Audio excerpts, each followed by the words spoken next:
Dječaku iz Međugorja Gospa rekla kako spasiti duše. Kad su počela međugorska ukazanja, najmlađi među vidiocima bio je Jakov. Imao je tada 10 godina. Ovo je otkrila sestra Manuela Maillard, francuska časna sestra koja živi u Međugorju, piše čudesne događaje koje prate ovo mjesto. Bio je vrlo siromašan, dijete ulice, bez obrazovanja, ali ga je Gospa odabrala. Odabrala ovog dječačića i rekla mu: Jakove, važan si mi, trebam te. Jednog dana tokom ukazanja Gospa mu je rekla: znaš, Jakove, trebao bi stalno moliti. Imati male rečenice poput: Isuse, volim te. Isuse, obožavam te. O Oče, prepuštam se tebi. O Marijo, dođi, trebam te. O Marijo, toliko te volim. Anđele, čuvaru, dođi, pomozi mi. Jakov je primio u poruku. Sutradan se igrao sa drugim dečkima. Volio je nogomet. Igrali su se. Otrčao je na teren pridružiti se prijateljima. Dok je trčao, sjetio se Gospine poruke da uvijek moli malim molitvama. No pomislio je: ne da mi se moliti, želim trčati i počnemo igru. Ali zastoj zbog ljubavi prema blaženoj djevici brzo izrecitirao zdravo Mario.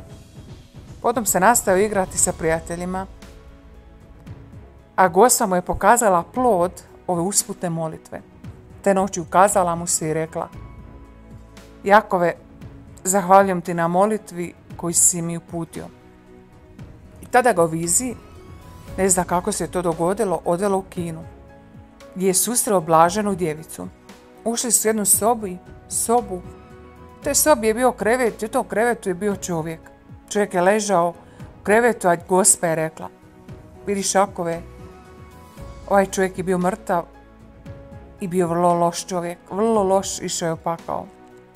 Ali, zahvaljujući molitvi koju si mi uputio, mogla sam ju upotrijebiti i njome potaknuti pokajanje.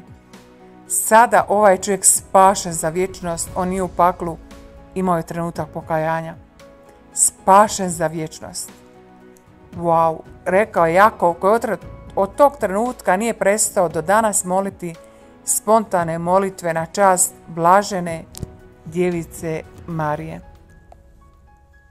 Neka vam ovo bude poticaj na neprekidnu molitvu i vjeru koliko je molitva plodonosna.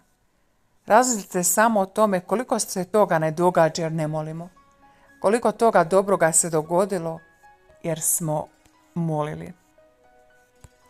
Gospa je potakla na male rečenice poput: Isuse, volim te. Isuse, obožavam te.